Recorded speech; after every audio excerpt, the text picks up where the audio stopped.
Bienvenidos a mi clase. Mi nombre es Mariana Rojas y nos corresponde ver el tema generalidades de embriología y etapas del desarrollo embrionario humano. Primero veremos las etapas del desarrollo prenatal humano. Solo con fines didácticos lo vamos a dividir en un periodo embrionario y en un periodo fetal. Estas divisiones en la realidad no existen porque el desarrollo es un continuo. Sin embargo, para una mejor comprensión y una comparación con los temas que van a continuarse, hacemos esta diferencia. El periodo embrionario transcurre entre la primera y la octava semana post-fecundación. En cambio, el periodo fetal transcurre entre la novena semana hasta el nacimiento. El periodo embrionario se caracteriza porque el embrión no tiene la forma humana. Además, no ha desarrollado ni huesos ni médula ósea. También este periodo embrionario lo vamos a dividir en tres partes: periodo presomítico, periodo somítico y un periodo prefetal o de metamorfosis, metamórfico. El periodo presomítico abarca las 3 primeras semanas, primera, segunda y tercera semana post-fecundación. Y en ella transcurre el clivaje o segmentación, la implantación, la gastrulación y la neurulación. El periodo somítico, como su nombre lo indica, es ese periodo que va entre la cuarta y la quinta semana posfecundación y se forman los somitos en la región dorsal del embrión. Además, en la región del futuro cuello se forman una serie de arcos faringeos y el corazón es tubular con 5 cavidades dispuestas en sentido lineal. En este periodo no ocurre la formación de cara, ni tampoco hay miembros. Y luego continuamos con el periodo prefetal o metamórfico, que transcurre entre la sexta, séptima y octava semana post-fecundación. Y es en este periodo cuando se forma la cara, el cuello, se aparecen y se forman los miembros y aparecen los órganos de todos los sistemas en forma de esbozo. Entonces, en este desarrollo existen una serie de mecanismos biológicos que controlan el desarrollo embrionario. Principalmente los encontramos en las primeras 8 semanas y corresponden a la proliferación celular, como esta primera fotito donde se ven las segmentaciones de las blastómeras. Luego viene un proceso de diferenciación celular. Y también mecanismos biológicos se consideran las células migratorias, como esta que vemos acá, que corresponde a una célula germinal primordial. Otro mecanismo biológico es la muerte celular programada o apoptosis, que transcurren en los esbozos mamelones faciales y palatinos, como vemos acá. También existen unas transformaciones de células epiteliales a mesenquimáticas y también lo contrario, transformaciones de células de aspecto mesenquimal se transforman en células epiteliales. Y las más interesantes desde el punto de vista de la embriología son estas interacciones entre células y las inducciones. Entonces, los trastornos del desarrollo embrionario se pueden deber a malformaciones, a deformaciones y a disrupciones. Malformaciones Generalmente ocurren dentro de las primeras 8 semanas post-fecundación, principalmente en el periodo de organogénesis, que va desde el periodo somítico al prefetal. Entonces, las malformaciones involucran mecanismos biológicos del desarrollo, como los que recién vimos. Otro trastorno del desarrollo embrionario que pueden ocurrir son las deformaciones por problemas mecánicos, generalmente. Entre las deformaciones están la tortícolis congénita, las deformaciones de los pies, luxaciones congénitas de las caderas y escoliosis postural congénita. Además, tenemos las disrupciones, como por ejemplo las fisuras faciales atípicas. Y las disrupciones se refiere más bien a los tejidos. Deformación en la anatomía. Muchos de estos trastornos del desarrollo se pueden reconocer durante el periodo fetal o al momento del nacimiento, pero muchas de ellas no se expresan en esta temprana edad, sino que suelen aparecer mucho más tarde, cerca de la pubertad o aún más tardíamente. Como por ejemplo serían los quistes del conducto tirogloso o también las alteraciones reproductivas. Bueno, cuando empieza el desarrollo, se inicia esta etapa de clivaje o segmentación. Acá tenemos una etapa de 2 células, hay 2 blastómeras que están rodeadas por la zona pelúcida. Y luego se divide una célula para dar una etapa 3 y luego la otra para generar la etapa 4. Y así siguen estas divisiones celulares sin crecimiento celular hasta llegar a la etapa de 8 células. Cuando tenemos 8 células, ya no hablamos de etapa 2, etapa 3, etapa 4, sino de mórula. Por el parecido que tiene con una mora. Esta etapa de mórula, nosotros podemos decir que es una mórula no compactada, porque podemos seguir toda la periferia de la célula, una por una. Entonces, ¿qué significa que la mórula no esté compactada y que tenga hasta 8 células? Significa que las células son totipotentes. Que es totipotente es la capacidad de generar un individuo completo y normal y sano.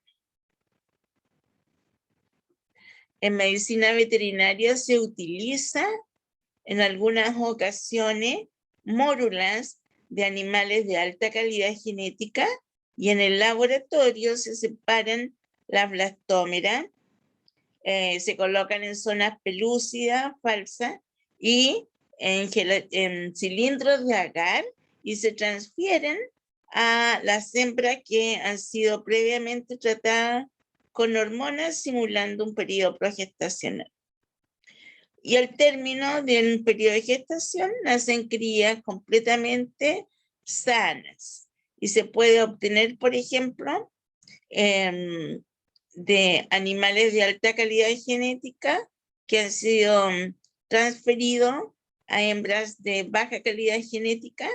Se pueden obtener las crías, hasta 8 crías de excelente calidad.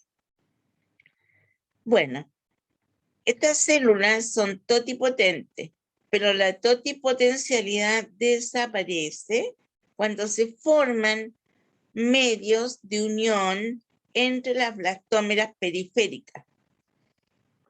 Y la mórula se transforma en esto. Vemos una masa celular que se llama mórula compactada. Esto significa que aquí ya ocurrió una diferenciación celular. Es decir, se formaron medios de unión en un tipo de células, solamente en las que están externas y no las que están internas.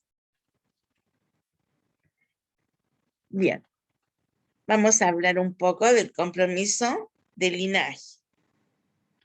Acá, esta era una mórula que al formarse los medios de unión entre blastómeras externas, forman un tipo de población celular distinto o que está en contacto con la zona pelúcida, y esto es distinto a estas otras células que están pintadas de color rosado, que no están en contacto con la zona pelúcida, sino que están en contacto con las células periféricas.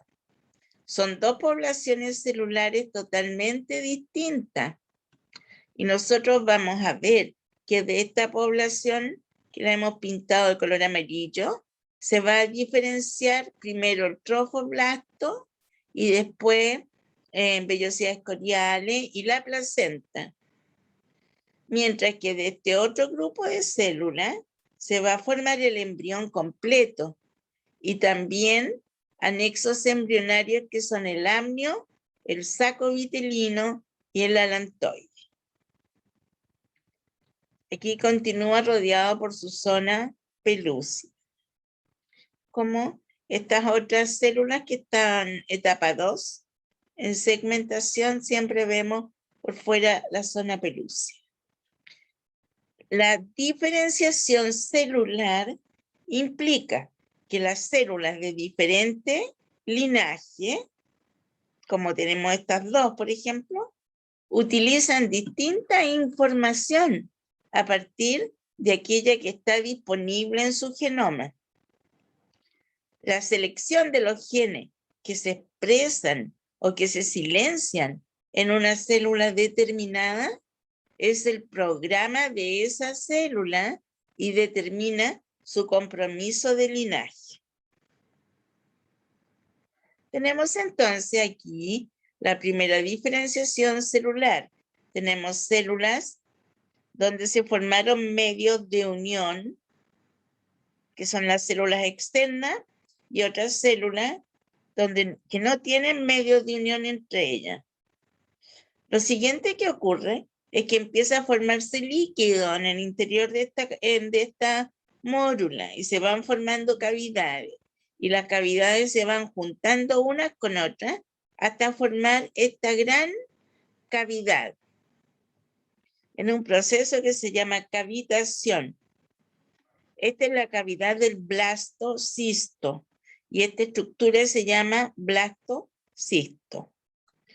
Estas células amarillas corresponden al trofoblasto y estas células internas de color rosa corresponden al embrioblasto.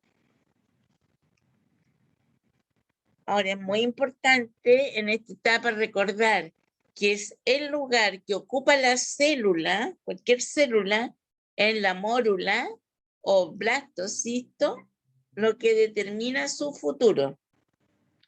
Por ejemplo, se hicieron unas experiencias en las cuales se colocaba una célula marcada, una célula que era obtenida de un tumor, de un teratoma, y se colocaba en el interior de una mórula.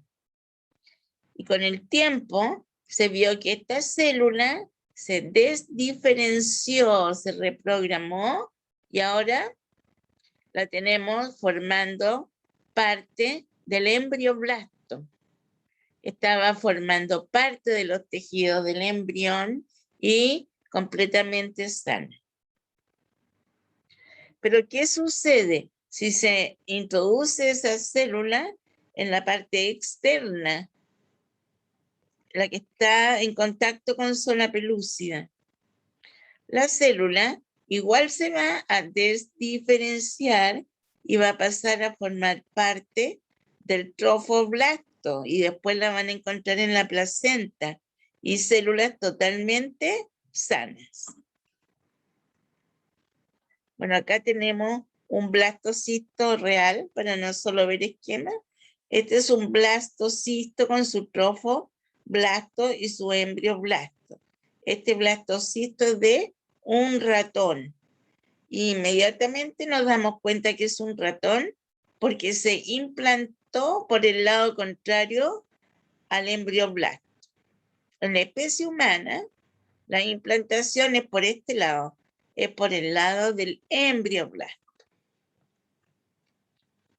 Bien, también es importante saber que se han reconocido 3 factores de transcripción de pluripotencialidad, que son el OCT4, el SOX2 y el NANOG. Esta presencia es muy necesaria para que una célula sea pluripotencial. Nosotros lo que hemos visto ya se ha perdido la totipotencialidad, porque se formaron medios de unión. Pero hay otro concepto, que es el de la pluripotencialidad, y todas las células del embrioblasto son pluripotentes, es decir, son capaces de formar todos los linajes celulares que existen. Es por eso, porque son células pluripotentes y ellas forman, estos 3 genes forman un circuito de retroalimentación positivo. Es decir, los 3 son factores de transcripción y promueven la transcripción de los otros, manteniendo esta condición celular. ¿Y qué tiene que ocurrir para que una célula se pueda diferenciar? Tienen que ser reprimidos. La diferenciación celular implica un importante silenciamiento genético.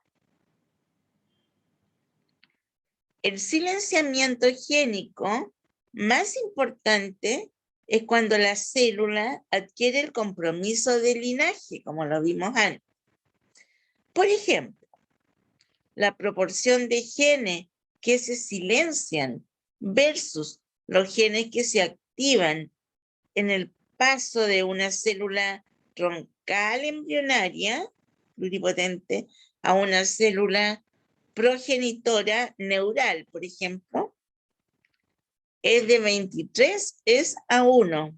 Hay 23 que se silencian y hay 1 sola que se activa. Cuando una célula tiene su destino ya fijado, se dice que esa célula está determinada. Por ejemplo, en este corte transversal de un embrión de pollo, podemos ver células que están acá, son células ectodérmicas, y ello ya está fijado que van a formar la epidermis. Y estas otras células que están por debajito,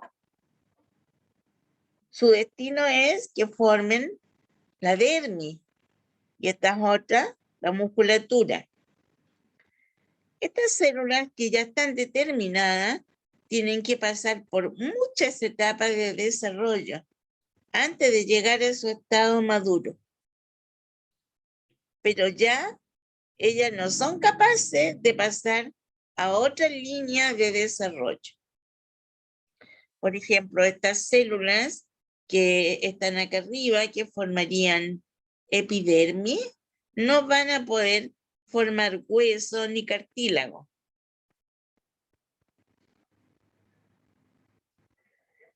Los factores de señalización paracrina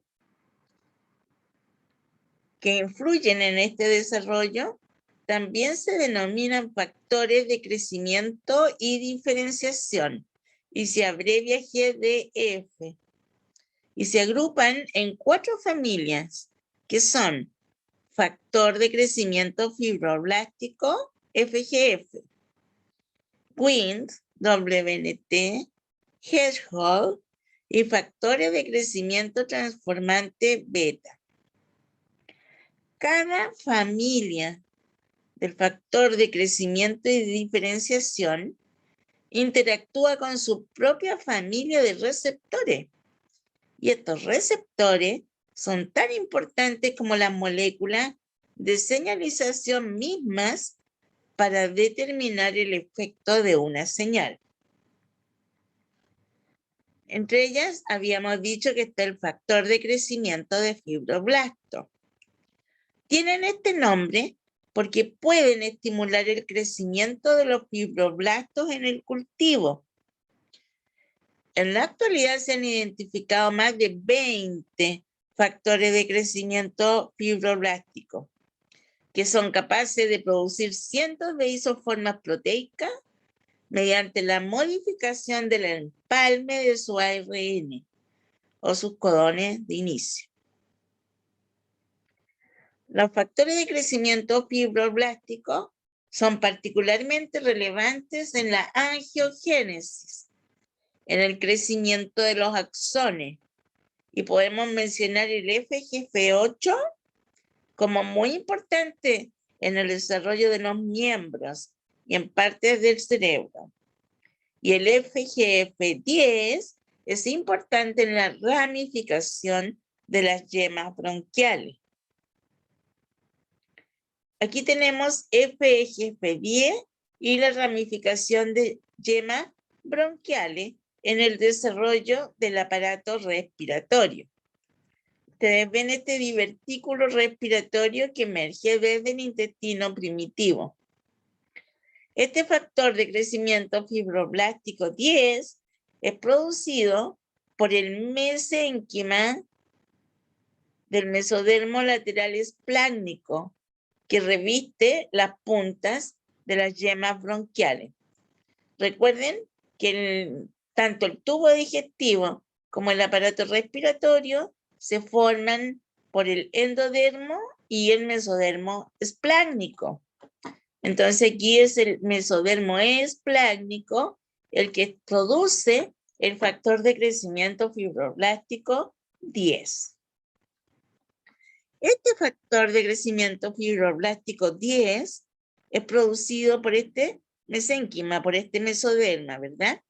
Y actúa como un centro señalizador, estimulando la proliferación celular de esta yema y haciendo que crezca y crezca hacia la fuente de FGF10. Otra proteína, Sonic Hedgehog, inhibe la formación del factor de crecimiento fibroblástico 10 para evitar que sigan creciendo tanto los bronquios. Sonic Hedgehog se produce en el epitelio y estimula la proliferación de células del mesénquima, pero inhibe la formación del factor de crecimiento fibroblástico 10. A su vez, estas células mesenquimales van a empezar a producir un factor que se llama factor de crecimiento transformante beta. Bueno, ahora vamos a ver otra familia de proteínas. Wnt. Existe por lo menos 15 genes distintos que se relacionan con el gen de la polaridad segmentaria de la drosófila. Estas proteínas están implicadas en la regulación de patrones de los miembros, como ven acá, en el desarrollo del cerebro medio, en la diferenciación de somitos, que se ve muy bonito acá. Ustedes ven que cada uno de estos son somitos, pero es el miotomo de los somitos lo que está marcado. Y también se expresan en las distintas estructuras urogenitales que vamos a ver más adelante en el curso. Entre los patrones de expresión de genes que regulan la diferenciación del somito, entonces está esta proteína Wnt, se produce en la región más dorsal del tubo neural y activan a PAX3 para que demarque el derma miotomo del somito. Estas proteínas Wnt también llevan a la porción dorsal del somito a expresar el gen músculo específico MIF5 para formar los músculos epaxiales de la columna vertebral. Por otro lado, la musculatura del miembro y de la pared corporal derivan de la porción también dorsal del somito, pero es dorso lateral del somito, que está bajo la influencia combinada de estas proteínas Wnt y de la proteína BMP4, que es inhibidora. Tienen que actuar las dos juntas para activar la expresión de MIO-D, que es el responsable de la formación de la musculatura de los miembros y de la pared corporal. A diferencia de MIF5, que es responsable de la musculatura de la columna vertebral. Las proteínas Hedgehog recibieron este nombre porque codifican un fenotipo, un patrón de cerdas que es muy similar al erizo terrestre. Y hay un monito del computador que se llama Sonic Hedgehog. Bueno, los mamíferos existen 3 genes Hedgehog. Son el Desert, Indian y Sonic. La proteína Sonic Hedgehog está implicada en prácticamente todos los eventos del desarrollo, como por ejemplo la inducción del tubo neural, la formación de los miembros y la diferenciación de los somitos. Y aquí lo tenemos. Este Sonic es secretado por la notocorda, pero después de un tiempo, la placa del piso, también del tubo neural, también empieza a fabricar Sonic Hedgehog. Y ambos van a actuar sobre el esclerotomo. Primero para que exprese PAX1, el cual a su vez va a controlar la formación de cartílago y en general la formación de las vértebras. Y esta fotografía, que pertenece a Daniel Coney, pueden ver el tubo neural y en el piso del tubo neural es positivo a Sonic Hedgehog.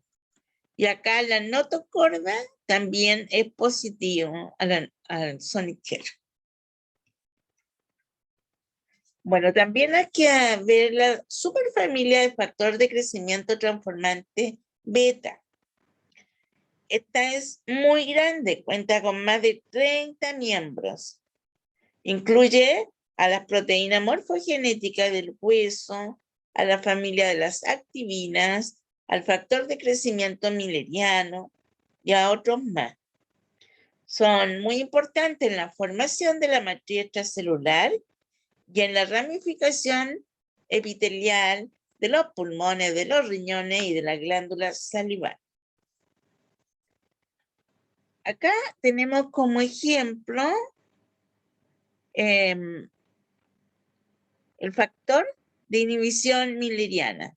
Este es un feto de 8ª semana aproximadamente, en el cual se está empezando a diferenciar el testículo. Este testículo fetal va a elaborar un factor antimileriano. Y este factor antimileriano, que acá se ve teñido de color rojizo, va a inducir la involución del conducto paramesonéfico en los hombres. Entonces, gracias a este factor antimileriano, es que los varones no tienen conductos como las tubas uterinas y el útero.